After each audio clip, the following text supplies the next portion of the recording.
কে কোথা থেকে কতটুকু অবগত আছেন যে আমরা সামনে আগাবো কিভাবে? কারো যদি কোনো পরামর্শ থাকে যে আগামীকাল থেকে আমাদের এই পট্টি কি আপনারা সবাই রাখতে চান না ছাইড়া দিতে চান? আচ্ছা, যদি রাখতে চান তাহলে আমাদের সাথে আপনারা থাকবেন কিনা? একটা জিনিস ধার্য করছি যে আমরা এখানে 174টা যে ওয়ার্কশপ মালিক আছি আমরা। আসসালামু আলাইকুম।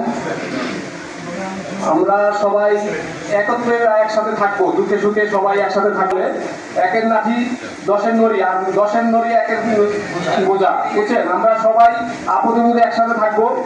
আর যে যেখানে এই থাকি না কেন আমরা আমাদের এই আসলে এটা একটা দুর্যোগ তো একান্ত এটা সবার আগে চাই সবাই কাঁধে কাঁধ মিলে সেই ভাঙার কথা আমাদের এখানে ওয়ার্কশপ করতে কারো মানে শব্দ ছিল না যে এটা ভাঙা রোধ করার জন্য। সবচেয়ে বড় জিনিস হচ্ছে আমাদের সেন্ট্রাল কমিটির সভাপতি সেক্রেটারি যারা কিন্তু পরবর্তী পুনর্বাসনটা যদি আপনারা সবাই জোর চান তাহলে আপনার সরকার আপনাকে পুনর্বাসন দিবে। আদায় করবেন কাকে দিয়ে? বাংলাদেশ সরকার অটোমোবাইলস ওয়ার্কশপ মালিক সমিতি দিয়ে আদায় করে নেবেন। কিন্তু যুদ্ধ করছে কে? আপনার নিজের ওয়ার্কশপের জন্য যেটা ওইটাও কিন্তু সরকারি জায়গা ছিল, ওইখানে মুরগিপট্টি আছে। আসলে আন্দোলনের কারণে মুরগিপট্টি উঠে যেতে পারে। এমন অনেক জায়গা আছে, দৃশ্যমান আছে। যদি জোরালোভাবে আমরা আন্দোলন করতে, আন্দোলন বলতে কি ভাই, এখানে মূল বিষয় হচ্ছে আর্মি তো আমাদের মেরে ফেলবে না। আমি যদি শুয়ে পড়ি আমাকে মেরে ফেলবে, 2-4টা বাড়ি দিবে, নাহলে একটু জেলখানায় নিবে। আমি তার কোনো মার্ডার করি নাই। আমার জানাচ্ছি যে বিষয়টা হচ্ছে আমাদের অস্তিত্ব বিলীন। মুরগি বাজার যদি না ওঠে, কোটি কোটি টাকার গাড়ি আমাদের ওয়ার্কশপে কাজ হয়। এই ওয়ার্কশপ আপনি ধাক্কা দিয়ে ফেলে দিতে পারবেন না। আমাদের মুরব্বী আছে, আমি মুরব্বীদেরকে বলবো, আমাদের মালিক সমিতি আছে তাদেরকে বলবো, ওয়ার্কশপ ভাইদেরকে বলবো, আপনারা ঐক্যবদ্ধ হন। একটি অভিযান চলছে, তারা এই অঞ্চলে পাক জলধারা নির্মাণ করবেন। তো এই বিষয়টি আমরা মাসখানেক হয় জানি, অবগত আছি, কিন্তু এই যে তাদের পরিকল্পনা, এই পরিকল্পনাটা তাদের দীর্ঘদিনের। আমরা তো এই অঞ্চলে প্রায় 25 থেকে 26 বছর যাবত ব্যবসা শের বাংলা স্কুলে উপস্থিত ছিল এবং রবিবার দিনই তারা আমাদের এই বুলডোজার দিয়ে এই অঞ্চলকে উচ্ছেদ পরিক্রম চালাবে এবং সাথে সার্থক কাজও থাকবে বাংলাদেশ সেনাবাহিনী। তো যখন এই বিষয়টি আমরা জানতে পারি, জানার পরে আমরা আমাদের তো একটি সংগঠন আছে আপনারা জানেন, হ্যাঁ, বাংলাদেশ অটোমোবাইলস ওয়ার্কশপ মালিক সমিতি বাণিজ্যিক সংগঠন, আমাদের গার্জিয়ান। তখন আমরা কি করব? আমরা তো গর্বিত সন্তুষ্ট হয়ে সরকারের কাছে আমার অনুরোধ, মাননীয় প্রধানমন্ত্রীর কাছে আমার অনুরোধ, স্বরাষ্ট্রমন্ত্রীর কাছে অনুরোধ, এই মন্ত্রী ক্যাবিনেটে যারা আছে তাদের কাছেও আমার অনুরোধ, আমরা পুনর্বাসন চাই। যদি আপনার পুনর্বাসন সাধারণ অনেক জনগণের দিয়ে থাকেন তাহলে আমরা এবং বিভিন্ন 7 থানার যে আমাদের নেতৃবৃন্দ আছেন এবং আমাদের এই মতিঝিল কমলাপুর আঞ্চলিকের সমস্ত ওয়ার্কশপ ভাইকে আমি সালাম জানাই। আসসালামু আলাইকুম। আমাদের মাঝে আমাদের বাংলাদেশ অটোমোবাইলস ওয়ার্কশপ মালিক সমিতির সমস্ত নেতৃবৃন্দ উপস্থিত হয়েছেন। বিষয়টা আপনারা অবগত হয়েছেন এবং আমাদের মাঝে আপনারাও উপস্থিত হয়েছেন। এখন প্রায় নামাজের গণপ্রজাতন্ত্রী বাংলাদেশ সরকারের মাননীয় প্রধানমন্ত্রীকেও আমাদের সংযুক্ত করতে হবে এই বিষয়ে। কারণ আমরা এই দেশের নাগরিক, আমরা দেশের ভোটার। আমরা যেহেতু আমরা বুঝে নিবে, পুনর্বাসন ছাড়া আমাদের এই 25-30 বছরের ওয়ার্কশপ পল্লী আমরা কোনোভাবেই আমরা ছাড়বো না। আপনারা সবাই একতা থাকবেন, একে অপরের সাথে কাঁধ মিলিয়ে চলবেন, যাতে আমরা এই ব্যাপারটাতে আমরা কারো সাথে কথা শুনে আসলে খুব দুঃখজনক লাগলো। তবে বারবার একটা কথাই সবাই আলোচনা করছেন, কমন বিষয়, সেটা হলো ঐক্য। আসলে ঐক্যবদ্ধ না থাকতে হয় না, আর ঐক্যবদ্ধ থাকতে গেলে মনের মধ্যে নানান ধরনের চিন্তা। সবাইকে মনে করতে হবে যে উত্তম পরিকল্পনাকারী হচ্ছে আল্লাহ। আল্লাহ তিনি নির্ধারণ করে রাখছেন যে কি করবেন তিনি। বাংলাদেশ অটোমোবাইল ওয়ার্কশপ মালিক সমিতি এটি একটি বৃহৎ বাণিজ্য সংস্থা হবে কি হবে না, এই জায়গায় যদি আমাদের প্রয়োজন হয়, আপনারা জানেন সিটি কর্পোরেশনের এখন খুবই দুর্ভাগ্য আমরা এই সংগঠনকে বেশি দূর এগিয়ে নিয়ে যেতে পারিনি। কারণ আমাদের মধ্যে ঐক্যতা ছিল, আমি বলবো ছিল তা না, কিন্তু সংগঠন তখন ছোট পরিসরে ছিল।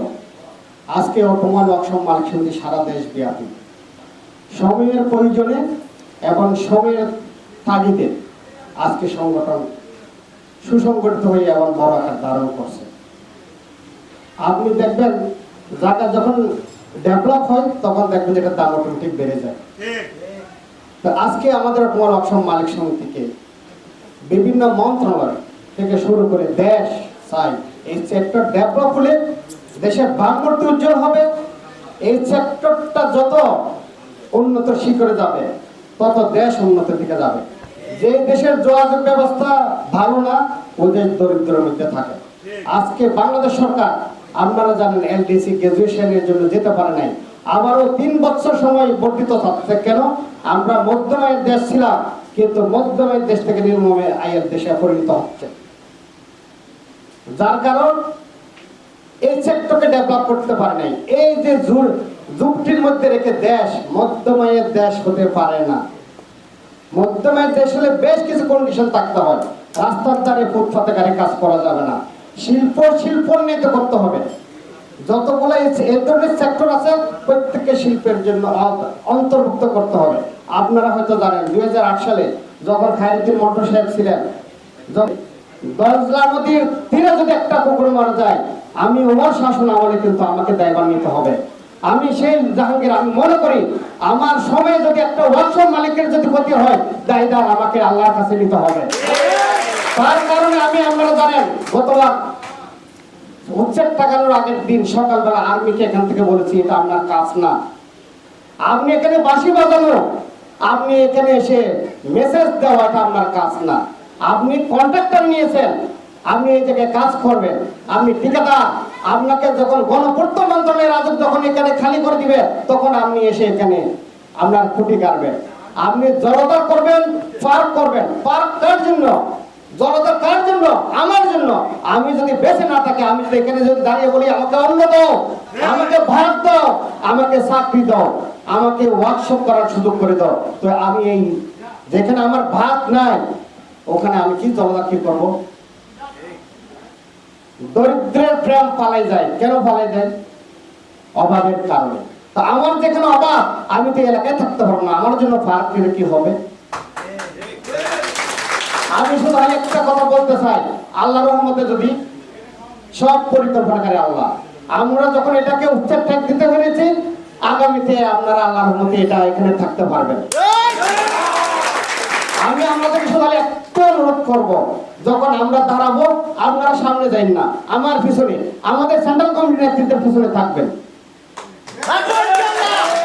আমি যখন গতবার উচ্ছেদ ঠেকানোর জন্য আমরা আসছিলাম সকালবেলা, তখন আমরা কাউকে লোকজন পাই নাই।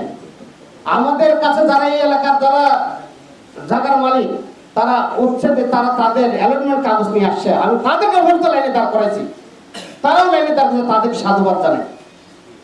তা আমরা কেন এত দূরে থাকবো? আমি সভাপতি মহাসচিব গুলজার ভাইকে আমি এবং মজুরাকে কিছু ইনস্ট্রাকশন দিয়েছি।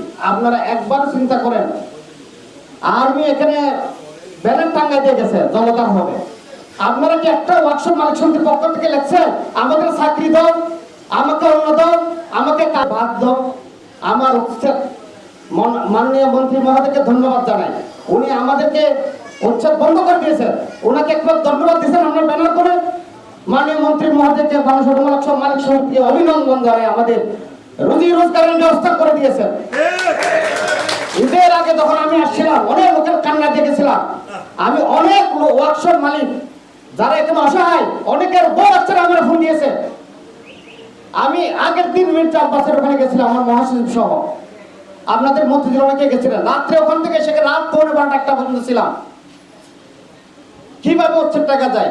আপনাদের এই উচ্ছেদ ঠেকানোর জন্য মাননীয় প্রধানমন্ত্রীর কাছে পর্যন্ত এই চিঠি পাঠানো হয়েছে, গণপূর্ত মন্ত্রী মহোদয়ের কাছে পাঠানো হয়েছে, রাজ্যের চেয়ারম্যানকে পাঠানো হয়েছে, রাজ্যের চেয়ারম্যানকে আগের উপদেষ্টা দিয়ে ফোন দেওয়া হয়েছে। চতুর্দিক থেকে আমরা লোক করছি, হক ভাইকে দিয়ে ব্যবস্থা করা হয়েছে। কিছু কিছু লোক আমাদেরকে বলছে আমাদের কমিটি নাই, মন্ত্রী নলেজে দেওয়ার চেষ্টা করেছে। আমি তাদেরকে ধিক্কার জানাই আপনাদের পক্ষ থেকে, কারণ আমাদের মরণ যুদ্ধ, এখানে আমাদের কোনো ডিবেটেশন থাকতে পারে না। আমাদের কি মেরে ফেলবে? আমরা প্রশাসনকে সম্মান করি, আইনকে শ্রদ্ধা করি, কিন্তু আমাদের দাবি চাই, আমাদের দাবি একটাই দাবি, পুনর্বাসন করতে হবে।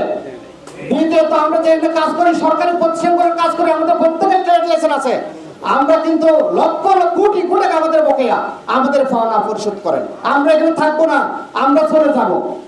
আমাদের 50-60 কোটি টাকা আমাদের বকেয়া, আমরা কোথায় যাব? আমাদের তো রিজিকের ব্যবস্থা করতে হবে। আমি ক্ষতিগ্রস্ত ব্যবসায়ীদের জন্য আমরা কেন্দ্রীয় কমিটির পক্ষ থেকে আমরা মাননীয় মন্ত্রী মহোদয়কে আমরা একটা লিস্ট পাঠাবো। আমরা 1 মাস ব্যবসা করতে পারি নাই, আমাদের এখানে আর্মি আমাদেরকে ভয় দেখাইছে, বাসি বাজে বাজে টিম করে নিয়ে চলতে বলছে, আমাদের ফ্যামিলি অনাহারে আছে। আমরা ক্ষতিগ্রস্ত যারা এই এলাকায় যত 172টা ওয়ার্কশপ, আমরা 172টা ওয়ার্কশপ মালিকদের জন্য ক্ষতিপূরণ চাবো।